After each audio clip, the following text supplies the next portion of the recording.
चलता है कि हेमंत ने रोमा की हत्या की है तो वो महल में सबके सामने उसे मार देता है। भानु बल्ली को मार के रुक्मणी को जेल भेज देता है। दामिनी भैरव को रुक्मणी और बल्ली की सच्चाई बताती है। भानु दामिनी को सारा कार्यभार सौंप देता है।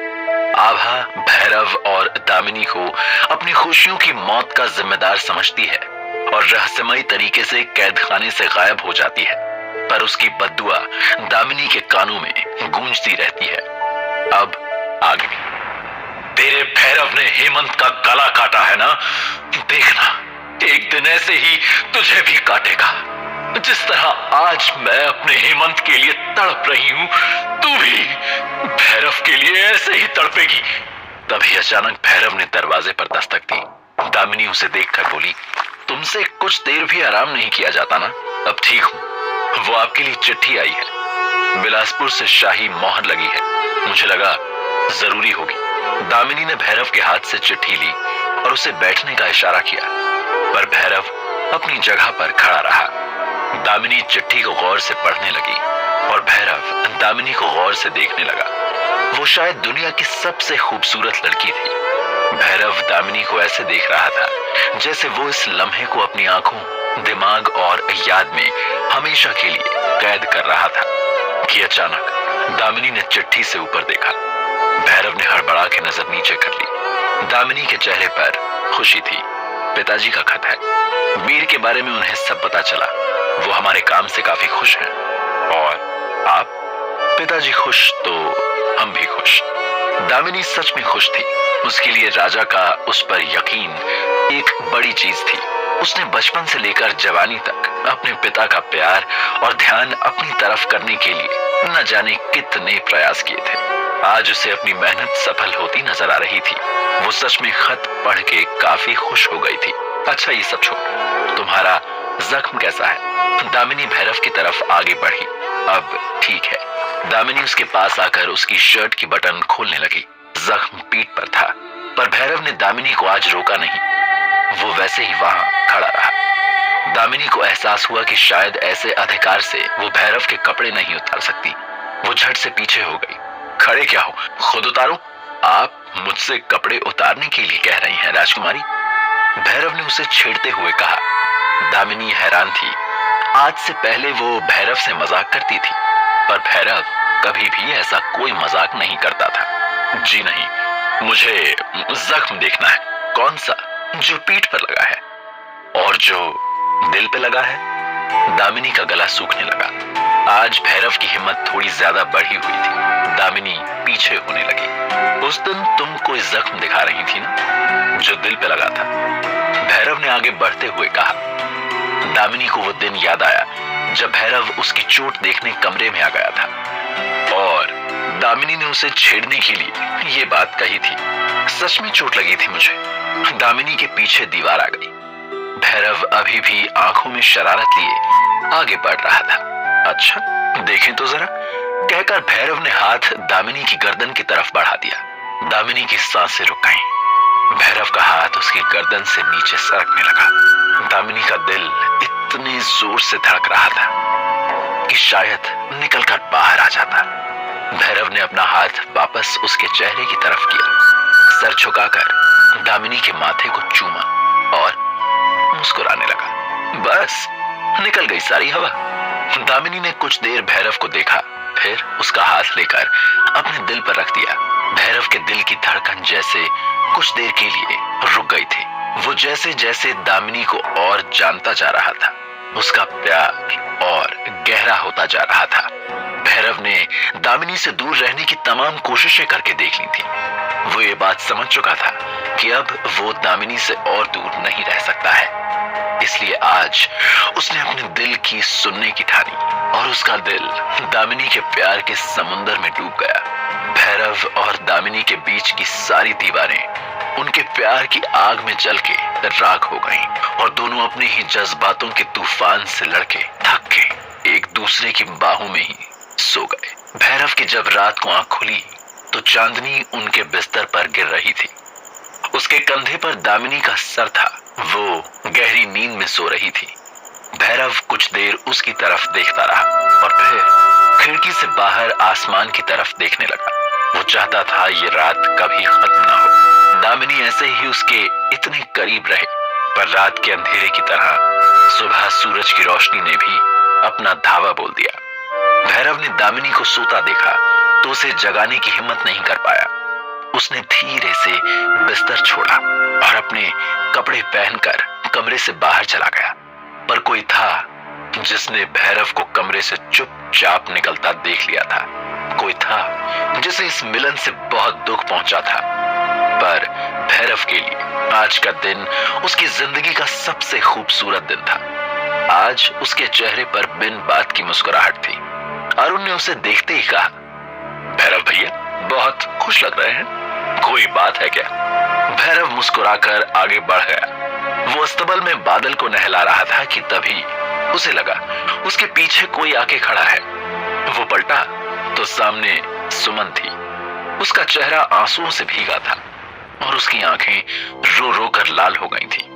क्या हुआ सुमन, तुम ठीक हो? भैरव ने घबरा के पूछा। नहीं, मैं बिल्कुल ठीक नहीं हूं, कहकर सुमन हिचकियों के साथ रोने लगी। भैरव घबरा गया। वो ये बात जानता था कि सुमन के घर वाले, खास तौर से उसका बाप, उसे मारता पीटता रहता था। भैरव को अंदाजा हुआ कि वैसा ही कुछ मामला है। किसी ने कुछ कहा। सुमन ने ना में सर हिलाया। फिर किसी ने मारा। भैरव की आवाज में फिक्र और नरमी थी।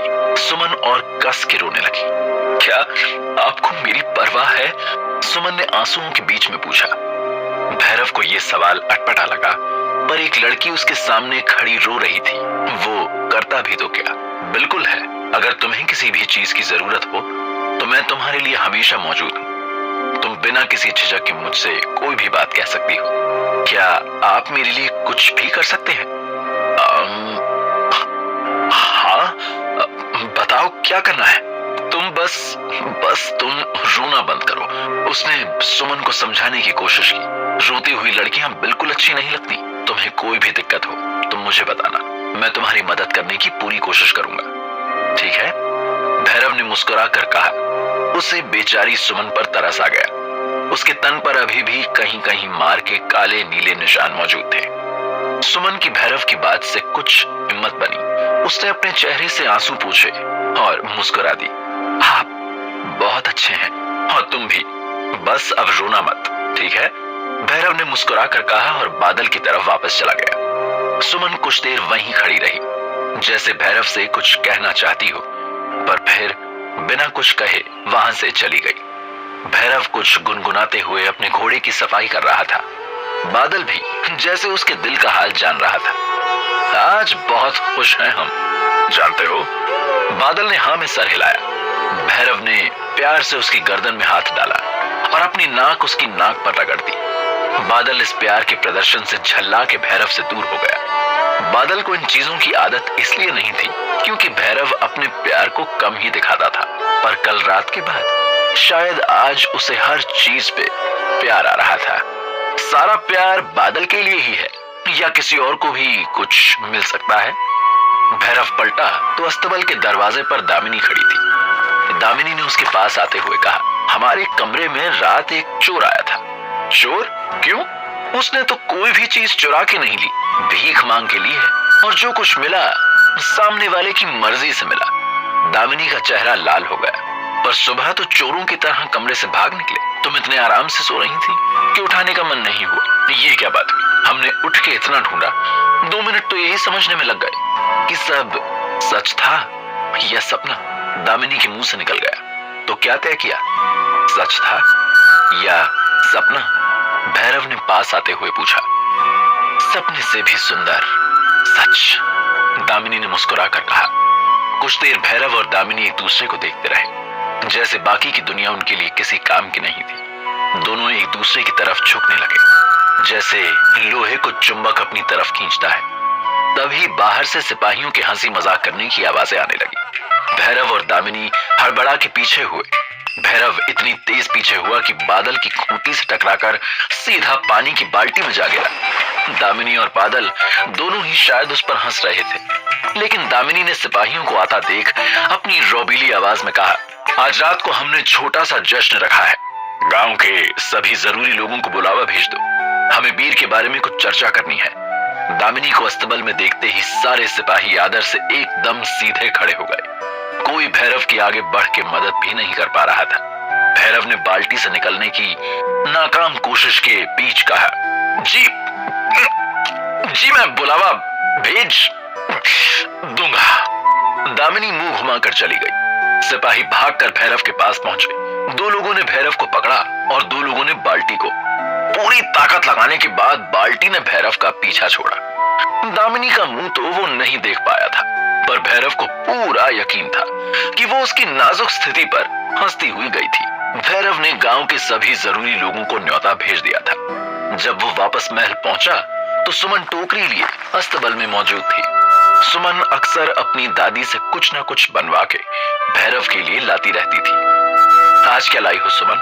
आपकी पसंद की खीर। खीर? आवाज सुमन की नहीं, नंदी की थी। भैरव पलटा तो अस्तबल के दरवाजे पर राघव और नंदी खड़े थे। भैरव को 1 मिनट के लिए लगा कि शायद उसका दिमाग उसके साथ कोई खेल खेल रहा है, पर नंदी अपने भाइयों की तरफ दौड़ चुकी थी। भैरव भी उसको गले लगाने के लिए घुटने पे जा चुका था। उसने अपने नन्हे हाथ भैरव के गले में डाल दिए और कस के पकड़ लिया। भैरव को तब जाके यकीन हुआ कि नंदी सच में वीर में थी। तुमको कितना याद किया हमने भी तुमको बहुत याद किया। झूठ, तुम तो यहाँ मजे से खीर खा रहे हो, अकेले अकेले। आवाज राघव की थी। भैरव ने नंदी को उतारा और बगल में खड़े राघव को गले लगा लिया। उसे अब एहसास हुआ कि वो इन दोनों को कितना याद कर रहा था। राघव कुछ दुबला लग रहा था, पर उसके चेहरे का रंग वापस आ चुका था। अब कैसे हो दोस्त? बिल्कुल ठीक। राघव के पीछे सुनहरी ने भी खुशी से अपना सर हिलाया। अब वो भैरव को देखकर था या बादल को, ये कहना मुश्किल था, क्योंकि सुनहरी जाके बादल के पास खड़ी हो चुकी थी। सब हंसने लगे। नंदी पहले सुमन और फिर सुमन के हाथ में पकड़ी टोकरी को घूर रही थी। भूख लगी है? सुमन ने प्यार से पूछा। नंदी ने भैरव की तरफ देखा। ये सुमन है, इसकी दादी शाही बावर्ची खाने में है, इसलिए अक्सर मेरे लिए कुछ ना कुछ बनवा के ले आती है। सुमन ने टोकरी के ऊपर से कपड़ा हटा के नंदी के आगे रख दिया। नंदी पूरे दिन के सफर में थकी भी थी और भूखी भी। नंदी को सुमन फौरन पसंद आ गई। पहले हाथ मुंह धो लो, आज वैसे भी महल में जश्न है। तुम दोनों तैयार हो जाओ, फिर राजकुमारी से मिलने चलते हैं। अच्छा, फिर मैं चलती हूँ, सुमन ने कहा और एक बार भैरव की तरफ देख के आगे बढ़ गई। राघव ने भैरव को एक कोहनी मारी। अच्छा, तो ये सब चल रहा है यहाँ? पागल है क्या? ऐसा कुछ नहीं है। वो बेचारी तो हालात की मारी है, मैं सिर्फ उसकी मदद करता हूँ बस। तेरा पता नहीं भाई, पर ये लड़की तो तेरी दीवानी है। ये प्यार मोहब्बत वाला भूत नहीं उतरेगा ना तुम्हारे सिर से। ये भूत नहीं उतरता मेरे दोस्त। दुआ करो तुम पे ना चढ़े। अब तो देर हो गई है, भैरव ने धीरे से कहा। क्या कहा? कुछ नहीं, अंदर तो चल, बहुत कुछ बताना है तुझे। भैरव और राघव ने नंदी की तरफ देखा तो वो टोकरी से खीर निकाल के शुरू हो चुकी थी। खीर उसके हाथ, कपड़े और मुंह में लगी थी और वो एक कान से दूसरे कान तक भैरव को देखकर मुस्कुरा रही थी। तीनों हंसने लगे। भैरव अपनी जिंदगी की चंद खुशियों को जी रहा था। उम्मीद कर रहा था कि किसी की नजर ना लगे, और ठीक उसी समय वहां 2 लाल आंखें भैरव और नंदी पे नजर रखे हुए थी, जैसे वो भैरव की खुशी को निगल जाना चाहती हैं। क्या वीर की जनता भी दामिनी को उसी तरह अपना पाएगी जैसे भानु ने अपनाया? क्या दामिनी और भैरव अपने प्यार को एक नई मंजिल दे सकेंगे? क्या राघव का सुमन को लेकर अंदाजा सच है? जानने के